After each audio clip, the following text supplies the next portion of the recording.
몇 년 전에 영화 하나가 있었습니다. 영화를 제가 직접 보지는 못했는데 영화 제목이 너무나도 인상 깊어서 그 영화가 기억이 납니다. 여러분 2008년도 국제 영화제에 출품되었던 김지훈 감독의 놈놈놈이라고 하는 영화 기억나실지 모르겠습니다. 원 제목은 그 놈놈놈이 뭔가 해서 찾아보는데 좋은 놈, 나쁜 놈, 이상한 놈. 웃기죠? 좋은 놈, 정우성, 나쁜 놈, 이병헌, 이상한 놈, 누구였죠? 송강호. 근데 보지는 않았어요. 왜냐하면 안 봐도 포스터를 보고 이렇게 나온 거 잠깐 예고편을 언뜻 봤는데 뭐 황야 같은 데서 만주골판에서 몸을 잡고 뺏는 그런 총잡이의 이야기, 황야의 무법자의 리메이크 판이 아니겠느냐. 아이고 이거 시간 낭비겠다. 근데 제목 자체가 너무 재밌었기 때문에 참 관심이 있었지만 끝내는 보지는 못했습니다. 놈놈놈. 좋은 놈도 있고 이 세상에 나쁜 놈도 있고 이상한 놈도 있구나. 각기 이 세상에 자기 목표가 있습니다. 뭔가를 쟁취하고자 이상하게 하는 방법을 취하는 사람도 있고요. 착하게 하는 방법을 취하는 사람도 있고요. 악한 방법으로 나가는 사람도 있고요. 다양한 가치관과 목표로 살아가는 인생들 가운데 방향도 방법도 목표도 이유도 참 다양하다. 그 영화 속에 내재되어 있는 그 주는 느낌이 이런 교훈이 있었다라는 말씀입니다. 세상에 여러 인생들이 있는데 그 다양함 속에서도 우리는 어떤 인생의 목표를 위해서 살아가야 하며 어떻게 살아가야 할까? 나쁜 놈으로 살아가야 할까? 목표를 이루기 위하면 이상한 놈이 될 수도 있는 것일까? 아니면 좋은 놈으로 평생 살아가며 목표를 이루어가야 합니까? 놈. 인생의 성공을 위해서 여러분들은 어떤 꿈을 꾸십니까? 무엇을 위해서 살아가십니까?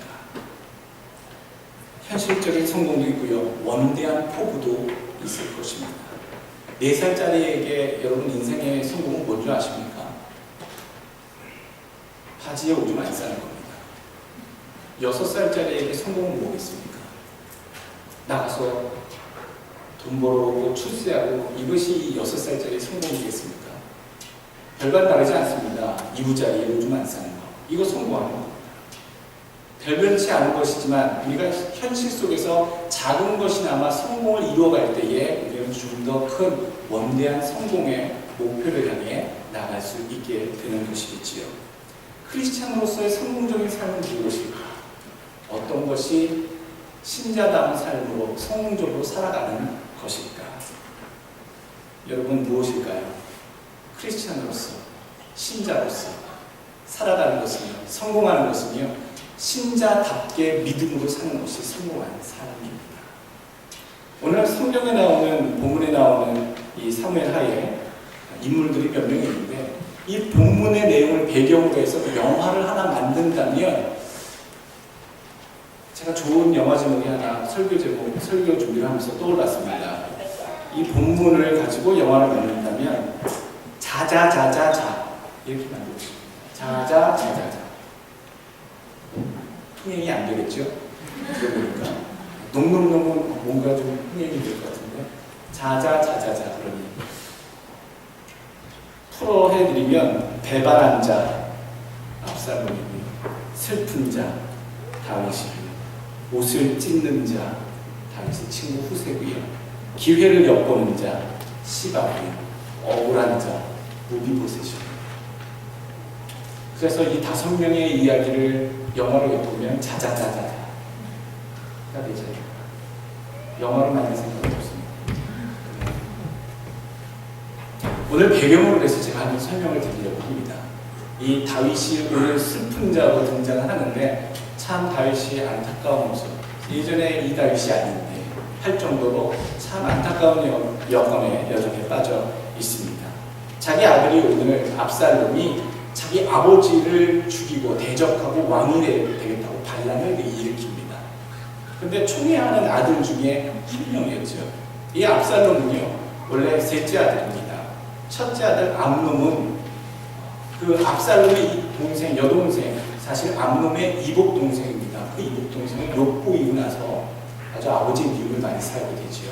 그것을 마음에 분하게 품고 있던 그 오랍이 되는 압살롬 왕자가 자기 이복 형님이 암논 왕자를 죽입니다. 그래서 그 형제간의 핏부림의 모습을 당할 수밖에 없었던 다윗. 그것 때문에 압살롬은 한동안 다윗의 눈을 피해 멀리 피신 생활을 했다가 왕궁으로 복귀한 지 얼마 안 된 시점에 이르렀습니다. 왕궁으로 복귀한 뒤에 자기의 야욕을 펼치기 위해서 아버지가 아끼는 참모관을 포섭을 합니다. 오늘 31절 본문에 나오는 아히도빌이라고 하는 아주 지략가입니다. 성경에 나오는 모사라는 얘기가 나오는데, 모사가가 뭐냐면요, 어떤 큰 일을 진행할 때에 옆에서 그 일이 진행될 수 있도록 모든 계획과 모든 작업과 과정을 계획하고 준비하는 기획가입니다. 마치 삼국지에 나오는 제갈량과 같은 뛰어난 지략가가 오늘 다윗의 아히도벨이었죠. 이 아히도벨이 이 왕자 압살롬에게 포섭이 되어서 다윗 왕을 배반하고 왕자의 반란에 함께 가담을 하게 됩니다. 끔찍한 일이 벌어졌죠. 이 아히도벨과 손잡은 압살롬은요, 자기를 추종하는 무리와 함께 예루살렘으로 들어가서 성을 점령하고 왕권을 행사하려고 그렇게 일을 벌이고 있고요. 지금 오늘 본문에서 모습은 다윗이 그 반란의 소식을 듣고 자기 친족들과 함께 감람산으로 피해서 지금 피신에 올라가는 그 본문의 말씀이 오늘 30절에서부터 진행이 되고 있습니다. 오늘 이 다윗이 왜 이런 일을 당했을까? 참 여러 가지, 자기 아들이 자기 아버지를 죽이고 왕이 되려고 하는, 또 형제가 형제를 죽이고 살인을 저지르는 이런 일들, 그리고 나중에는요, 이 넷째 아들이었던 아도니아라고 하는 이 왕자도 다윗이 다시 환궁을 하고 왕권을 잡고 마지막 말년 때에 아버지가 노년에 힘이 없을 때에 반란을 일으켜서 아버지를 아버지 앞에 역적질을 하려고 했던 왕자 넷째까지도 다윗의 인생 가운데 펼쳐지게 됩니다. 참 다윗이 축복받고 귀한 믿음의 용사로서 우리 성경에 알려진 그거와 참 대조적으로 다윗의 인생은 중반 이후에 왕권을 잡은 이후의 삶은 결코 평탄치 못했다, 행복하지는 않았다라는 얘기를 오늘 드리고 싶습니다. 오늘 이 믿음의 사람 다윗이 평탄하지 못한 삶을 살면서도, 위기를 맞으면서도 그래도 그 믿음을 지키려고, 하나님 앞에 자기의 신의를 지키려고 행했던 이 모습을 보면서 인생의 과정 중에 겪게 되는 위기 속의 극복의 교훈을 여러분들이 함께 이 시간에 여러분들과 함께 나누고자 합니다. 오늘 첫 번째 주시는 교훈은요, 모든 상황에서부터 나를 돌아보라라는 얘기입니다. 모든 상황에서 나를 먼저 돌아보라. 오늘 30절 말씀, 머리를 가리우고 맨발로 울며 행하고 저와 함께 가는 백성들도 각각 그 머리를 가리우고 울며 올라가니라. 압살롬이 반역을 일으킨 것은요, 직접적인 이유가 무엇입니까? 압살롬의 야욕입니다. 압살롬이 자기 형을 죽였다고 하는 과오도 있고요, 자기가 분명히 왕권을 확실하게 취하기 위해서 아버지를 모반하고 배반하고 자기가 왕권을 잡아야겠다라고 하는 그 아주 좋지 않은 야욕이 이 반란의 원인이고 시초인데, 다윗은 그렇게 보지 않았습니다. 다윗은 오늘 사무엘하 12장 10절의 말씀의 그 이유를 이 반란의 이 사건의 이유로 생각하고 받아들이고 있습니다. 사무엘하 12장 10절, 이제 네가 나를 업신여기고 햇사람 우리아의 철을 빼앗아 내 철을 삼았은즉 칼이 내 집에 영영이 떠나지 아니하리라. 누가 누구에게 하신 말씀입니까? 하나님께서 나단 선지를 통하여 다윗에게 하신 말씀입니다. 무슨 말씀입니까? 남아의 여자를 빼어서 오면서 그 남편을 일부러 적진 가운데 두어서 죽게 한 그 악한 행위에 대해서 하나님이 갚으시겠다라고 하는 이 선포의 말씀이죠. 이 일이 압살롬의 반역 사건이 일어날 때에 다윗이 느낀 상황, 이것이 바로 내 잘못 때문입니다. 여러분, 뜻하지 않은 상황, 환난, 고난, 이런 것들이 여러분들 우리 주변에 많이 등장하는데요. 여러분들 그 상황은 사람의 상황을 구속하지는 않습니다. 그 상황을 통해서 그 사람의 된대미를 보여줄 뿐입니다. 내가 이 큰 일을 닥쳤을 때, 당했을 때에 저 사람이 이제 아무것도 못하게 되었구나, 이제 저 사람이 죽게 되었구나, 이제 나는 아무것도 희망이 없구나, 어떤 무력감에 빠지는 상황으로 몰아져 있는 것이 아니라요, 절명의 그 순간과 고난의 상황이 나의 된대미와 인격을 드러내는 과정이 된다는 얘기죠. 이 상황에서 다윗은 아들의 탓을 하지 않습니다. 저주받을 자식이라고 욕하지 않습니다. 그리고 또 다른 데에 원인을 두지 않습니다. 다 내 탓이요 라는 마음으로 내 잘못에 대한, 하나님 앞에서 내 잘못에 대한 그 일들을 생각하고 기억해내고 그것이 이유가 되어서 오늘 반란이 일어났다고 마음에 여깁니다. 몇 년 전에 천주교에서 네타시오 운동, 여러분 기억이 나실 겁니다. 모든 사람들이 다 스스로 책임지지 않는 사회가 한국 사회다. 어느 누군가는 잘못을 했고 어느 누군가 피 흘리고 손해를 봤는데 어느 누군가 잘못했다, 어느 누군가 책임져야 어느 누군가가 내 탓이다 얘기하는 사람이 없이 다 발뺌하는 사회, 그 사회에 대해서 천주교에서 참 좋은 운동 중에 하나, 내 탓이요 운동. 말도 많았습니다만 여러분 굉장히 좋은 취지였던 거 여러분 기억나실 겁니다. 모든 일에 있어서 전혀 나와 상관이 없을지라도, 그렇게 느껴질지라도 내가 가지고 있는 반성할 것은 무엇인가, 내가 취해야 할 행동은 무엇인가에 대해서 그렇게 사회적인 환기를 요구했던 그 운동에 대해서 오늘 다윗은 그러한 자세를 위기의 상황에서 취하고 있다는 얘기입니다. 오늘 굉장히 머리를 가리우고 맨발로 울며 올라가고 있습니다. 감람산길로 올라가는데 이게 지금 도주로지요. 도망가는 겁니다.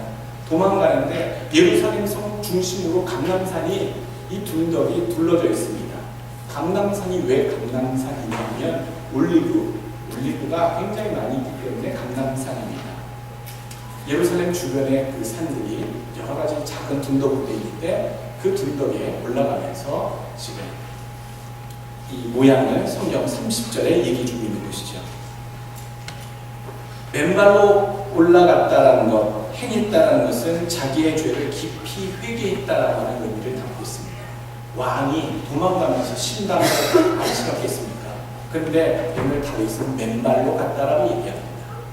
그리고 맨발로 갔다라고 하는 의미는요, 하나님 앞에서 가장 겸손한 낮은 자의 자세를 취할 때에 맨발로 섭니다. 백성들 앞에 왕이 맨발로 선다는 것 자체가 백성들의 눈에는 이해될 수 없는 상황이지만 다윗은 왕의 입장이 아니라 죄 많은 죄인의 모습으로 하나님 앞에 본인이 서 있는 것을 분명히 알았기 때문에 맨발로 울며 갔다라고 얘기를 해주고 있습니다. 또 두 번째 우리에게 주시는 교훈은 감람산길로 올라가라라는 얘기입니다. 하나님을 만나라라는 뜻이지요. 하나님 앞에 간구하셔야 합니다. 문제를 만나면 자포자기하는 경우 있습니다. 주저앉아서 아무것도 안 하고 골방에 틀어박혀 있는 사람도 있습니다. 침대에 들어가서 문 잠그고 하루 종일 울기만 하는 사람도 있습니다. 연락 두절하고 잠수하는 사람도 있습니다. 여러분, 이것은 세상 사람들이 보통 행하는 좌절과 절망을 느낄 때의 행동 양식 중에 하나입니다. 그러나 오늘 우리들에게 크리스찬이 해야 할 절망 중의 행동은 그것이 다가 아니라고 얘기해주고 있습니다. 다윗은 올라갔습니다. 목사님, 올라가는 게 그게 자기 압살롬의 칼이 무서워서 도망가는 거죠. 이게 하나님 앞에 올라가는 겁니까? 여러분, 그렇게 보입니다만 오늘 감람산 길로 올라가다라고 하는 것은요, 32절에 다윗이 하나님을 경배하는 마루터에 이것으로 봤을 때 하나님께 나아가 가는 길에 하나님께 나아가 기도하려고 감람산 길로 올라갔다라는 것을 32절에 볼 수가 있습니다. 즉 도망가는 길입니다만, 길게 보면 전체적으로 보면 도망가는 왕의 피신길입니다만, 지금 다윗은 잊지 않고 하는 것이 무엇입니까? 감람산 마루터 그 꼭대기에 올라가서 하나님께 기도하러 올라가고 있다는 얘기입니다. 좌절에 빠졌을 때, 앞이 안 보일 때는요, 죽는다고 머물러 있지만 마십시오. 입을 뒤집어 쓰고 울고 있지만 마십시오. 하나님께 나가셔야 할 순간입니다. 골방에서든 주의 성전에 나오셔든 하나님의 이름을 부르며, 하나님 내가 죽게 되었사오니, 하나님 내가 망하게 되었사오니, 하나님 내가 너무나도 곤란하고 힘들오니 하나님 살려주옵소서, 해결해 주옵소서, 도와주옵소서, 매달리셔야 할 기도의 순간이 지금 위기에 처한 때라는 겁니다. 그러니 여러분들 이제부터는 어려운 일 만나시거든 여러분 골방에 들어가서 문 잠고 침대 속에 들어가 계시지 마시고, 여러분 주의 이름을 부르시며 하나님께 나오시며 하나님의 전에 나와서 기도하시든지, 골방에 무릎을 꿇고 기도하시든지, 성경책을 읽고 기도하시든지 하나님을 찾으시는 여러분들 되시길 주의 이름으로 부탁드리겠습니다. 감람산에 올라갔더니 하나님께서 바로 응답을 해주십니다. 여러분 감람산에 올라가면서 만난 사람이 있습니다. 31절에 혹이 어떤 사람이 다윗에게 구하되 압살롬과 함께 모반한 자들 가운데 아히도벨 전략가 그 제갈량과 같은 아히도벨이 있나이다 하니, 다윗이 가로되 하나님께 기도하는 내용이죠. 여호와여 원컨대 아히도벨의 모략을 어리석게 하옵소서라고 간절히 외치며 그 길로 올라갑니다. 그랬더니 그 감람산 마루터 완전히 다 올라왔을 때, 기도드리는 경배하는 그 터에 올라왔을 때 누구를 만나냐면 32절 아렉 사람 후세가 옷을 찢고 흙에 머리를 무릅쓰고 다윗을 맞으러 오는지라. 후세는 다윗을 만나서 다윗을 위로하는 것뿐만 아니라 다윗의 부탁을 받아 압살롬의 첩자 역할을 하는 그런 후견인 역할, 그 역할을 하려고 압살롬에게 거짓 후원자로 들어가게 됩니다. 후세를 만나게 해주셔서 이제 그 전기가 되어서 왕의 군대가 다시 승기를 잡게 되는 일이 펼쳐지게 되지요. 환난 중에 도우시는, 환난 중에 붙이시는 하나님의 역사를 여러분 믿으시길 바라겠습니다. 세 번째 우리에게 주시는 교훈입니다. 주의 형제들과 항상 같이 하라라는 말씀입니다. 여러분 주 안에서는 다 형제 자매입니다. 친한 사람, 친하지 않은 사람 그런 거 없습니다. 우리가 세상에서는 그럴 수 있겠지요. 또 살다 보면, 자주 하게 되다 보면, 어울리다 보면 친근감이 더 있는 분과 덜한 분이 있게 되는 건 어떻게 보면 어쩔 수 없는 상황이겠지요. 그러나 우리의 마음은 다 똑같은 마음으로 나누셔야 됩니다. 주 안에서 모두 다 예수 그리스도의 보혈의 피로 하나같이 다 연결된 유기체와 같은 한 몸이라 하셨습니다. 도움이 필요한 형제들을 여러분이 찾아가셔야 됩니다. 도움이 필요한 줄 알면서 가만히 있다면 여러분들 주님께서 원하시는 일이 절대로 아닙니다. 오늘 32절에 등장한 35절과 36절의 이 후세를 보십시오. 이 후세는 친구가 예전에서부터 오래되었던 친구 다윗을 도울 뿐만 아니라 위로해 주려고 나올 뿐만 아니라 다윗이 결정적으로 다시 왕권을 회복할 수 있도록 귀한 역할을 해주는, 신뢰할 수 있을 만한 친구의 역할, 정보통의 역할을, 정보원의 역할을 감당합니다. 아무나 못하지요. 압살롬에게 발각이 되면 목숨이 밑으로 올 수 있는 그런 정보원의 역할을 다윗을 위해 해주게 됩니다. 힘들 때, 어려울 때, 외로울 때 여러분 우리가 친구가 되어줘야 됩니다. 내가 어려울 때, 내가 잘 나갈 때, 내가 부자일 때와 내가 가난할 때 여러분 변화가 있는 친구는 진정한 친구가 아닙니다. 오늘 마태복음 25장 35절 36절에 주님께서 말씀하십니다. 줄일 때에 먹을 것을 주었고 목마를 때에 마시게 하였고 나그네 되었을 때에 영접하였고, 벗었을 때에 옷을 입혔고, 병들었을 때에 돌봐주었고, 옥에 갇혔을 때에 와서 보았느니라. 예수를 믿었는데요, 주님을 따르는데 양과 염소를 나누셨고 양의 무리들한테 하신 말씀입니다. 너희가 나를 따르면서 이같이 하였다. 이같이 한 것은 곧 나에게 한 것이다 라고 말씀하셨습니다. 주님을 따르면서도 이렇게 하지 않는 자들도 있다는 얘기, 그리고 그 자들은 바로 염소다라고 얘기하시면서 예수님께서는 염소와 양을 가르셨다라고 비유하고 계십니다. 여러분들은 다 양이 되셨으면 좋겠습니다. 예수를 믿으면서 여러분 염소처럼 사시면 안 됩니다. 이 가운데 내가 예수를 믿었다면 양처럼 갈려졌을 때 다 양의 무리 속에 속한 자들이 되어 천국에 들여지는 자가 되어야 될 줄로 여러분 믿습니다.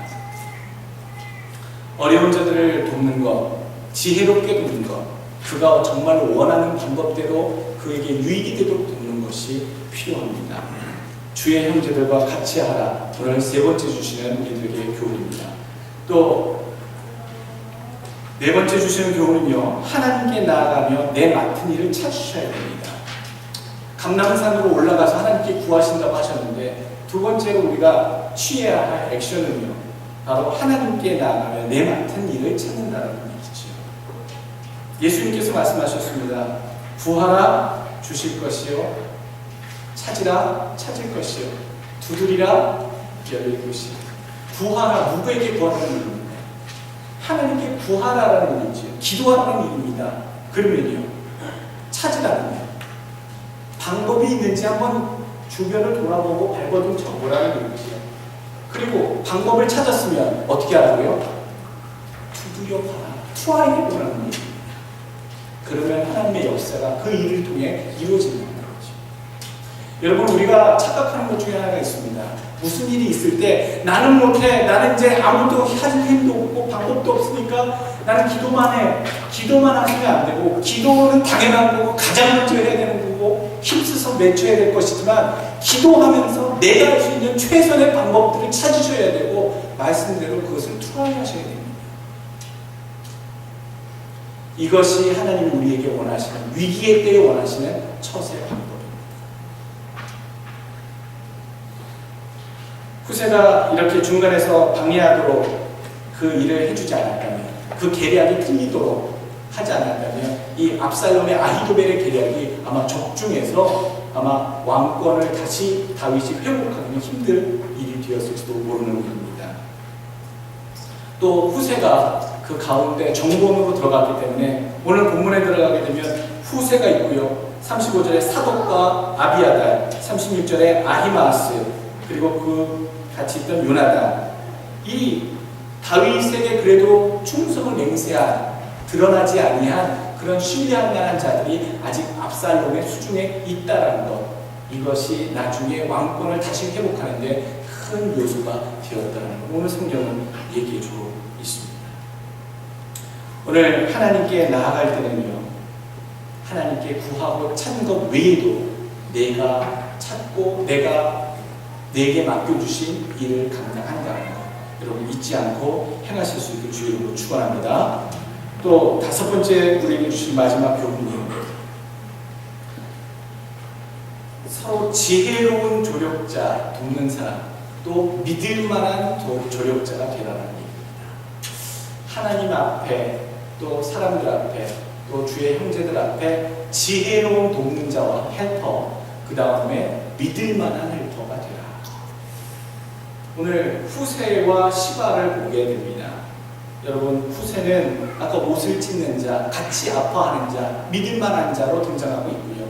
이 시바라고 하는 사람은 무비보셋 왕자 요나단의 아들이었습니다. 이 요나단의 아들 무비보셋은 어렸을 때 절룩발이가 되어서 몸에 불편한 몸이었는데 사울 왕의 손자가 되지요. 요나단 아들 요나단이 왕이 되었다면 아마 왕자가 돼서 왕이 됐을 그런 운명의 사람이었는데, 이 무비보셋은 다윗이 왕이 된 이후에 요나단과의 우정을 생각해서 죽이지 않고 살려주고 환대해줬던, 잘 대접해줬던 사람 중에 한 사람입니다. 이 무비보셋에게 재산을 돌려주고 그에게 달렸던 그 아버지 사울왕에게 요나단에게 속해 있던 그 시종장의 집 노예들을 모아서 줬는데 그 시종장이 바로 시바입니다. 이 시바가 오늘 웬일인지 다윗에게로 나아옵니다. 후세와 시바를 여러분 비교하기 원하는 것은요, 이 후세는 변함없는 신뢰를 줄 만한 그러한 조력자였다면 이 시바는 기회주의자였다. 기가 막힌 기회주의자, 권모술수의 대가. 성경은 또 그렇게 얘기하고 있습니다만 오늘 어떤 16장 1절에서부터 4절까지 보게 되면 이 시바라고 하는 사람이 자기의 성공의 목표를 위해서 어떻게 위기에 다른 사람의 위기와 처지를 이용해서 나가는지를 보여줍니다. 아주 야비한 방법을 쓰고 있지요.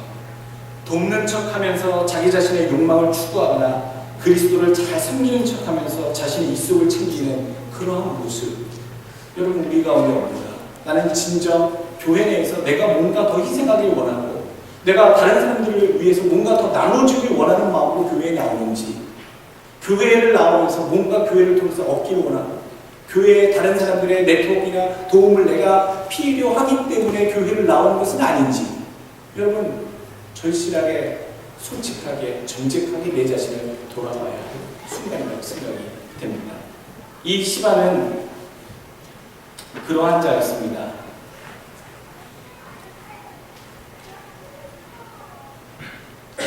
시바가 다윗을 만나 준비한 선물을 드립니다. 그리고 오늘 선물 보십시오. 왕이 고생하시는데 16장 2절 나귀는 왕의 본속들을 타게 하시고 또 떡과 실과는 소년들 함께한 그 젊은 청년들을 위해서 먹게 하시고 포도주는 피곤한 자들을 마시게 하기 위해서 내가 이 귀한 것들을 준비해서 나왔나이다. 이때 다윗이 정확하게 그 의도가 뭔지 묻지요. 2절 말씀, 네가 무슨 뜻으로 이것을 가져왔느냐. 이렇게 물을 때에 시바가 다른 뜻은 없습니다. 왕과 함께한 자들을 위하기 위해서 내가 준비했습니다 라고 얘기합니다. 그리고 왕 다윗이 한 번 더 묻습니다. 너와 함께 있던 네가 섬기는 무비보셋은 어디 있느냐. 3절 말씀, 왕이 가로되 내 주인의 아들 무비보셋은 어디 있느냐 라고 물을 때에 여기 이 간사한 자의 말을 보십시오. 3절 후반부 보게 되면 시바가 왕께 구하되 예루살렘에 있는데 저가 말하기를 이스라엘 족속이 오늘 내 아비의 나라를 내게 돌리리라 하나이다. 이렇게 고백을 합니다. 이 시바라는 사람이 지금 거짓 위증을 하고 있는 거예요.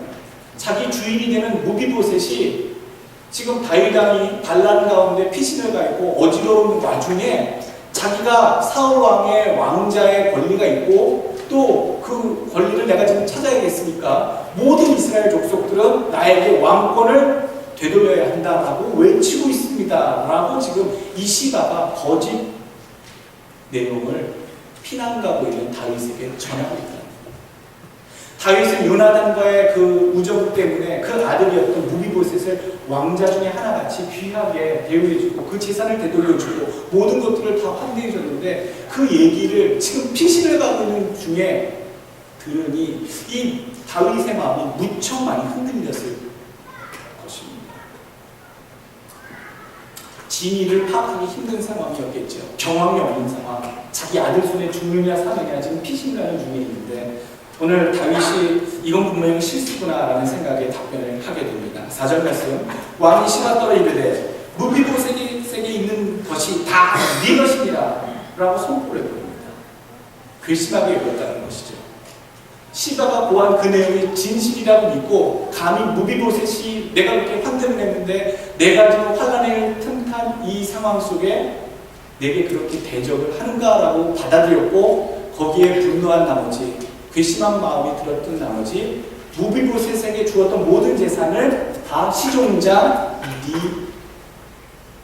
너 시바에게 준다라고 선포를 왕의 명령을 시바가 가로되 내가 절하나이다 내 주 왕이여 나와 베스로데를 이기옵소서 합니다. 이 시바는 참 야비하게 한 사람은 진짜 아들의 칼날을 피해 도망가고 있는 왕의 처지를 이용해서 자기 주인을 빼돌리고 자기 주인을 아주 반역자로 몰아서 자기 주인의 재산을 가지고 인침을 쓰며 자기가 목표했던 자기 주인의 재산, 무비보셋의 전 재산을 자기의 소유로 왕의 답변으로 얻고 마는 이 야비하고 교묘한 자의 모습. 여러분, 우리는 어떤 자가 되어야겠습니까? 서로 지혜로운 조력자가 되어야 되고 믿을 만한 조력가가 되어야 합니다. 여러분, 이 시바가 믿을 만한 종인 줄 알았는데 위기에 처했을 때에 뒤돌아버리는 배신자의 마음이 가득한 자였습니다. 믿을 수 없는 자였습니다. 여러분, 우리가 인간관계를 맺어도 마찬가지지요. 2-3년 사귀어보니 3-4년 사귀어보니 저 사람의 인성이 나오고 품성이 나오지요. 사람 가운데 신뢰가 없는 분이 신앙을 올바르게 가진다는 것은 저는 불가능하다고 생각합니다.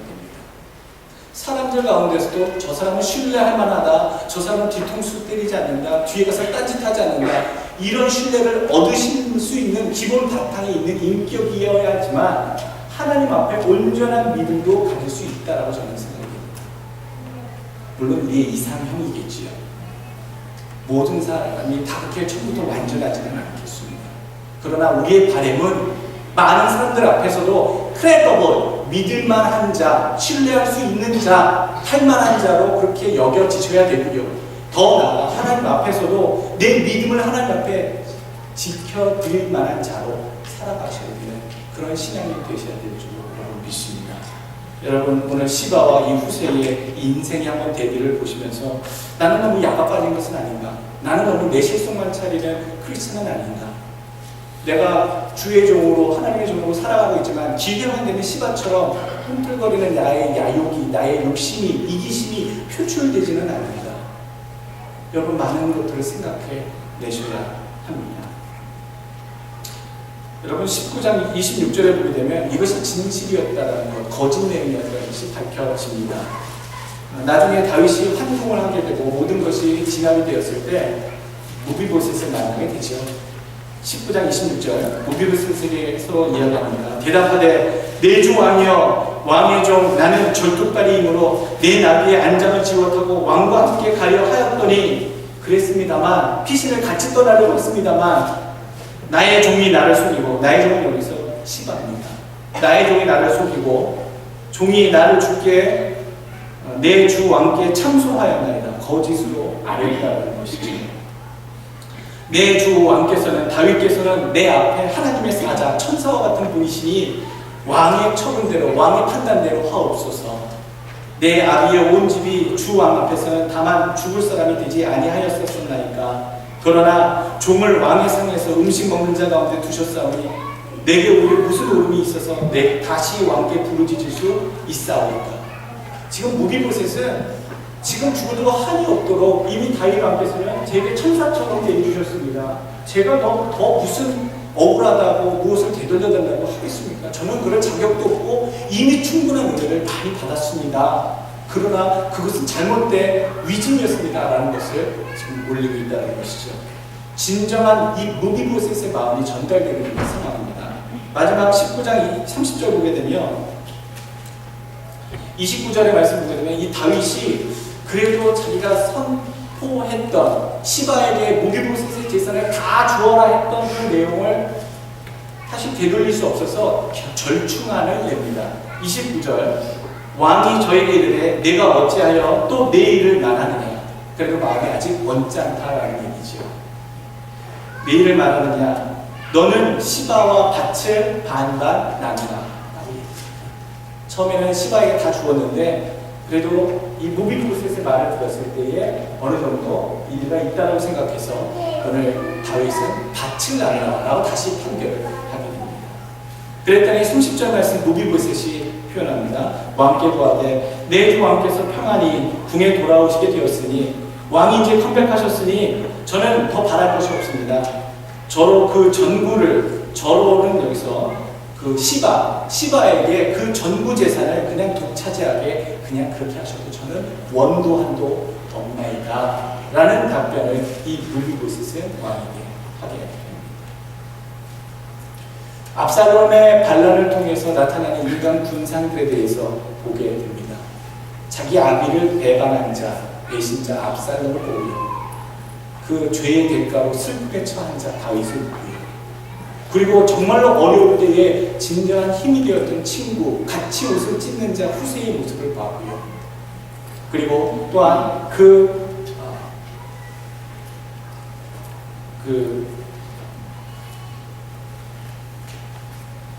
기회를 엿봐서 자기의 야욕을 펼쳤던 시바를 봤고요. 그리고 뜻하지 않은 억울함 속에 빠진 무비보셋의 모양을 봤습니다. 오늘 이 5명의 등장인물, 여러분 각기의 성공의 야망을 위해서, 야욕을 목표를 위해서 살아가고 있는 인간들의 모습인데, 이 가운데 우리는 어떤 교훈을 마음속에 두셔야겠습니까? 여러분 다시 한번 정리해드리면, 항상 나부터 돌아보십시오. 두 번째로, 여러분 하나님을 만나기 위해서 먼저 하나님을 찾으십시오. 세 번째로, 위기에 처했을 때는 형제들과 함께 하시고자 하는 마음으로 나아가십시오. 그리고 네 번째는, 하나님 앞에 내가 할 일을 찾고 행하십시오. 마지막으로, 지혜로운 도움의 손길이 되시고 믿을 만한 자가 되시길 주의 이름으로 부탁드리겠습니다. 기도하겠습니다.